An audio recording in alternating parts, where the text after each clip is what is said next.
Why is the world we live in a world full of hatred, violence, fear?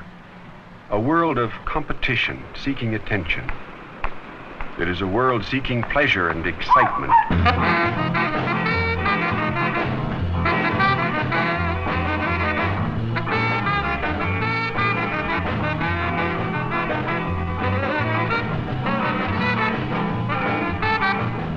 But in spite of outward appearances, for far too many it is a world of loneliness, of frustration, an unsatisfied generation.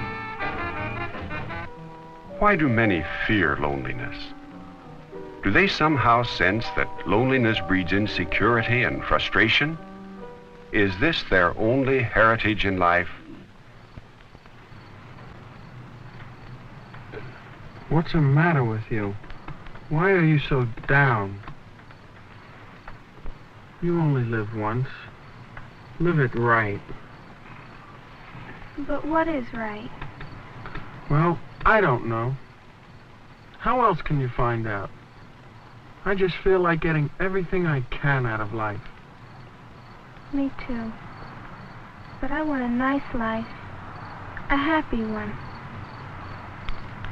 Is this the way?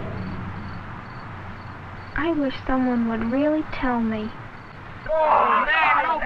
Many young people want the answers, but they don't always show it, and generally will not admit it. Often their air of self-confidence conceals a deep-rooted need for attention. Their loneliness and insecurity drive them into conformity, rather than into becoming the individual they claim to be. Hey, man! When I get a car, I don't want no souped-up job. I'm gonna get me a real boss sports car. And when I get on the road, those cops just get out of the way. I'm gonna take off so fast, they need a jet to catch me. Come off it, man. This car, he'll catch anything on the road. Who's gonna get you a sports car, you said? You said yourself he hasn't used an Alonia for 3 weeks. I don't need mine, Dad, or anyone else. I got you to the whiskey, didn't I? Come on, man. Will you quit the bragging? Let's scratch it. Once a young person feels committed to a way of life, what can he do? To change takes courage.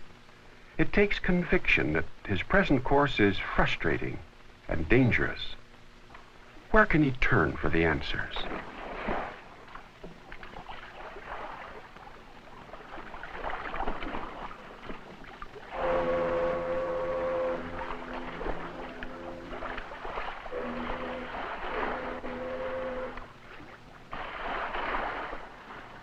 I thought love was real.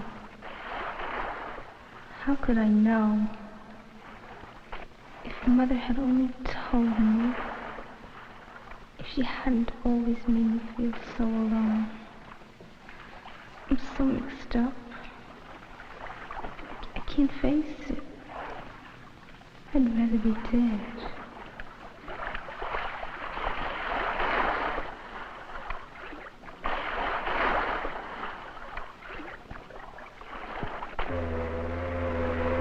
What is the tragedy taking place among so many young people of our generation? A young person is not usually bad unless he's been molded that way by his environment. His life is the product of his home, his family. If that foundation fails him, what does he have to fall back on? If there is no parental love present to secure that foundation, it can even destroy him. Of course, not all frustration leads to complete disaster. But what of all those who are unhappy misfits, who know there's something better, who have hidden hopes and ideals? I always get the creeps when I come home to this empty house. It's like everybody was dead.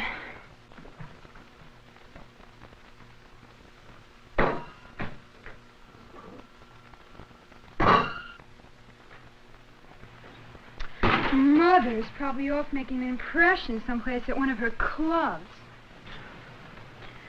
I wonder if Daddy will be home late as usual. I'd almost be glad if he'd beat me. At least he'd be showing me some attention. Maybe someday I shouldn't even bother to come home. Many parents are home. But is that enough?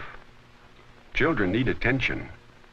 Every day there is an excitement of accomplishment, minor tragedies to meet, and they need someone to share them with.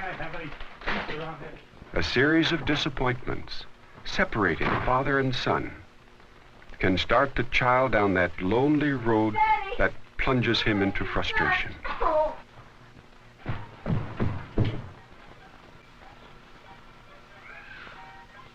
Children need guidance and training. If these are withheld for any reason, confidence in the parent is lost. Oh, Mother, can't you stay sober just one day? My girlfriends were coming over for a party, and I wanted to bake some cookies. Love can turn to Can't you hate even help me with that? or be misdirected into some perverted channel. Come on, get up. Get up, come on. No wonder Daddy left you. You old drunk. A busy world demands much of our time. A whole family together like this one is rare. What an opportunity. What's this? Just a family quarrel? No, it is far more serious than that. What is it doing to this family? Can you digest your supper when you are hurt or angry? Can you do your homework or household chores? Could you face your schoolmates or business associates tomorrow? Would you even want to see tomorrow? How can anyone be rational? It's difficult to see ahead even an hour with this atmosphere. Your future can even die here. Older children may run to the street for refuge, but where can this little one go? Escape from loneliness travels many streets, and some, as we've seen, are a dead end. What of this one? Is this just a safety valve for frustration? One child guidance authority called it a very destructive process in which adults allow the children to be involved. Youth has always tended toward rebellion, but there is a tragedy in this generation's revolt against what is normal. And as the pace increases, the fads become more extreme. Some may seem harmless enough, but the current trend is cause for serious concern. Other generations of young people have rebelled too, but they've had strong family ties, neighborhood ties, national ties. They knew they could always come back home when they got tired of trying to rebel. Today, they don't have these ties to fall back on. Within the next 60 seconds, another family somewhere in the United States will be strained to the breaking point. It is a pattern repeated every minute. And for each home that breaks, there are hundreds more in every community that are merely limping along. It is not surprising, then, that from this heritage, we have a generation of teenagers set adrift, unsure, looking for something, but not knowing what. Many young persons today have nothing to go back to, and it shakes their security. Would you want anyone you know to face such a danger without assistance?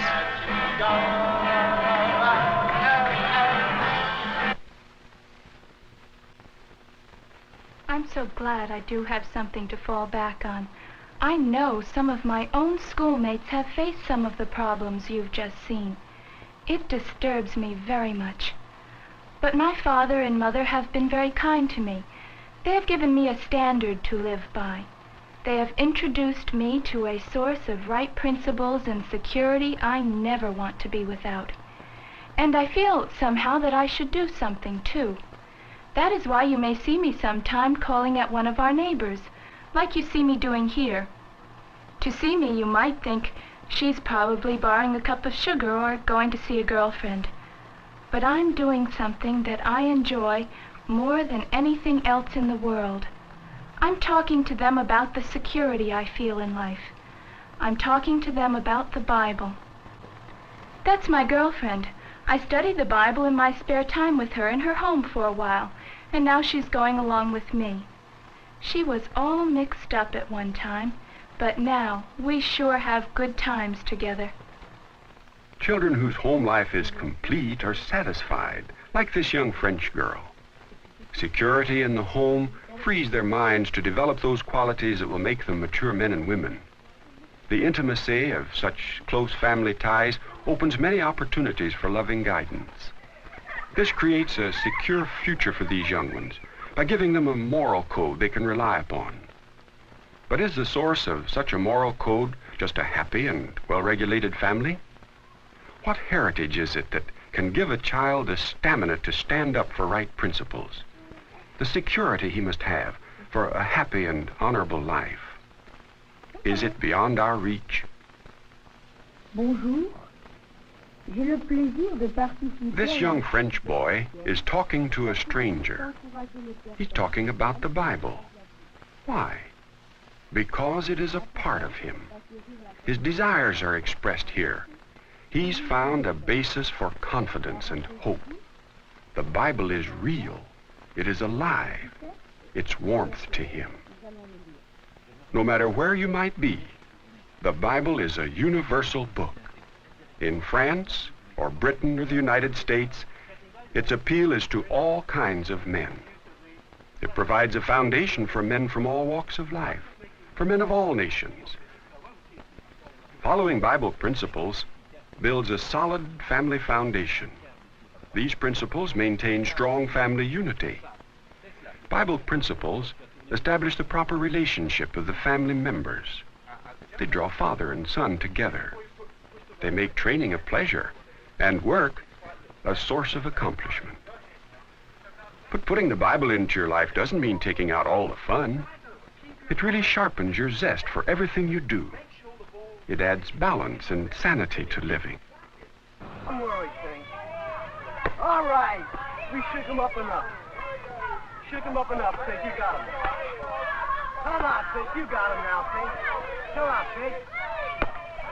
Come on, Pink. Hey, son, where'd you get all that steam? Come on, Pink. You're shaking here. I can see him shaking. Just burn it past him, Pink. This is good, isn't it? Yeah. Only after you have a mustache. You know.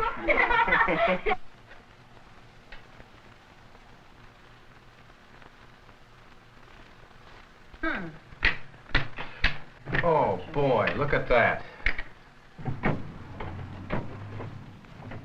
There is no substitute for a father and a mother. Children need the companionship of other youngsters, yes, and they need love and companionship from their parents. But they need supervision at home even more. Parents who are interested in what their children are doing usually have children they can rely upon.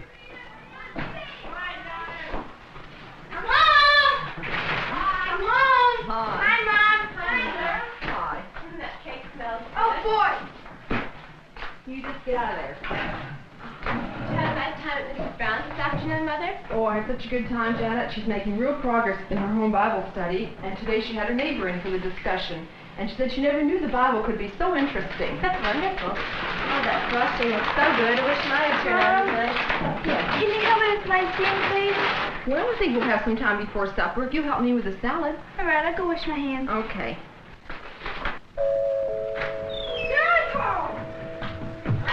Hi, Dad. How you like the airplane I Oh, made? that's a nice one. Hi, dear. Nice to Here's the have you, present for Daddy. you. Thank you. Maintaining a happy family means maintaining a proper perspective. Children respond to love. They're not ashamed to show loving attention in return. Is this not a reward in itself to a parent with a realistic viewpoint of life? We got home just about half hour before you did. Say, Stevie, how did you make out with that school exam today that you were so worried about? Oh, that. I didn't do bad at all. As a matter of fact, I'm sure glad that you helped me with that problem. That's the one that we had. A closely knit family isn't an accident, nor is the tie of kinship enough. The family that reads the Bible together lives the Bible together. And all this congregation will know that neither with sword nor with spear does Jehovah save, because to Jehovah belongs the battle, and he must give you men into our hand. And it occurred that the Philistine rose and kept coming, and drawing nearer to meet David. And David began hurrying and running toward the battle line to meet the Philistine. Then David thrust his hand into his bag and took a stone from there and slung it so that he struck the Philistine in his forehead, and the stone sank into his forehead, and he went falling upon his face to the earth. So David, with a sling and a stone, proved stronger than the Philistine, and struck the Philistine down and put him to death. And there was no sword in David's hand. And David continued running, and got to stand upon the Philistine. Then he took his sword and pulled it out of its sheath, and definitely put him to death when he cut his head off with it. And the Philistines got to see that their mighty one had died, and they took to flight. Boy, that was good. Wasn't it exciting? But children need more than entertaining Bible stories. They must be trained to think and apply Bible principles. But what does this account of David's mighty deed mean to you? Reese, suppose you tell us. Well, Dad, it wasn't really David who saved the Israelites from Goliath. He said himself, "Jehovah must give you men into our hand." Now, why do you say that? Well, Jehovah was David's God, and David trusted in him. That's the same. He was real brave to fight a giant. Sure he was. But why didn't anyone else want to fight him? Because they didn't have enough faith. That's why. Say, Daddy, didn't the account say that when the Philistines saw the giant was dead, they all ran away? That's right. Because they were following a man? Yes. Very good, Susan. Now, do you remember another scripture on that? I do. Okay, Scott, go ahead and tell us. Put not your trust in princes, nor in the Son of Man, in whom there is no help, but trust in God with all your heart, and he will direct your steps. Oh, very nice, Scott. But we trust you, Daddy, isn't that right? Of course it is, Sugar. You see, the princes that are mentioned in this psalm are men that don't trust in God. Did they make David? Our world is far advanced in scientific knowledge, but spiritual values have not kept pace. We can put a man in orbit and send a rocket to the moon. Our grandparents could not, but they knew when a neighbor was sick, and they took him a bowl of soup. Our grandparents also read and believed the Bible. Have we gone too far, too fast? No one likes a busybody. But has the Bible principle of love for neighbor become too old-fashioned? Okay, boys, let's hop forward now. Pick up the cans and trash so we can hose down the pavement. A pretty day like this will have lots of wash jobs and want to lose out on any. You sure you ain't missed something? I want to know all the things I'm not going to do. Man, you drive a hard bargain. Why don't you get off my back? You must think you're some stuff ordering us around. Yeah, why don't you clean it up? We didn't mess it up. You need washing cars. People ought to wash their own.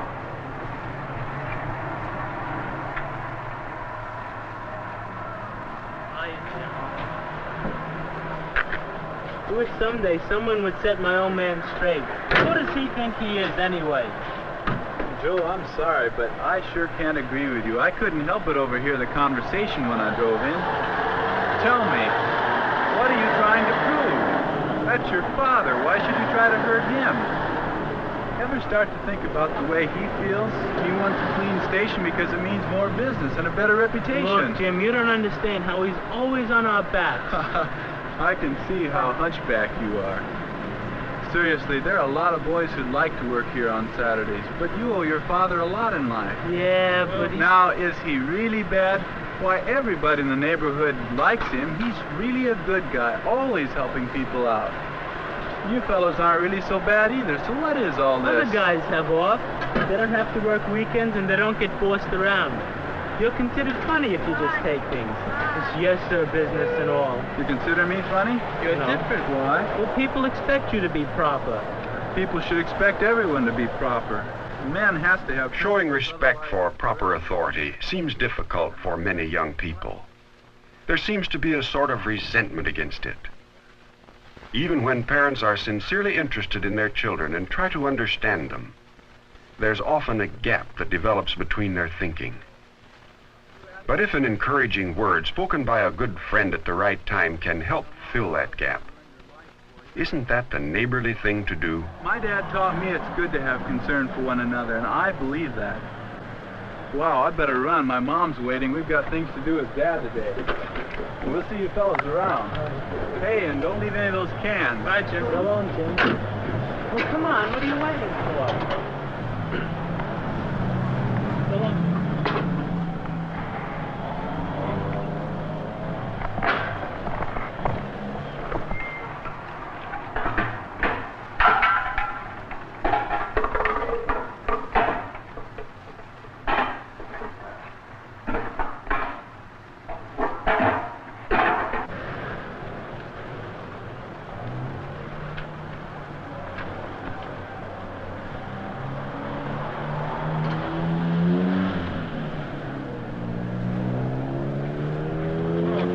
Hi, Jim. Say, Jim, what's your secret formula for raising boys anyway? Why ask me? Well, the other day, young Jim was in here, and he really gave my boys a going over. They were kind of sassy, and I guess young Jim doesn't go for that kind of talk. Anyway, Joe started beefing to Jim, and Jim just had to set him straight. It did my boys good. You know, they always liked Jim, sort of respect him. I do, too. He's a good boy, polite, thoughtful. You know, always calls me mister. Good. Well, anyway, he's a joy to have around. He's certainly not what you find in so many young people today. I'm really glad he had enough interest in my boys to talk to them. Well, I'm glad you feel that way about it, Charlie. I wouldn't want Jim to interfere in anything if he weren't asked. Oh, no.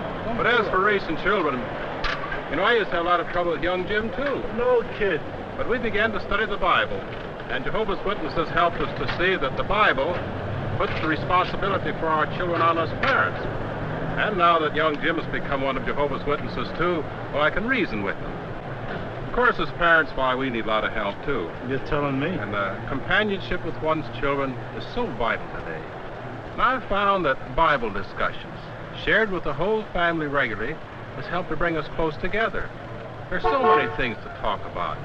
Principles that are taught become deep-rooted. And, you know, Bible principles don't take freedom away from the young people. In fact, it probably gives them more freedom. What do you say that? Well, they feel more secure because they know how far the rules of life extend. The disrespect you find in people today, young and old, stems from their insecurity, not knowing proper Bible principles. So they feel they have to prove themselves somehow.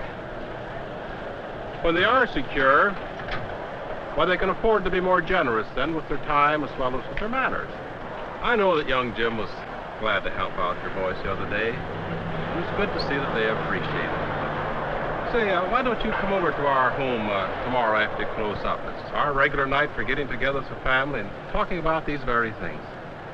Well, I think I will. Good. In the fast pace of our generation, the gap between the thinking of father and son widens with every decade.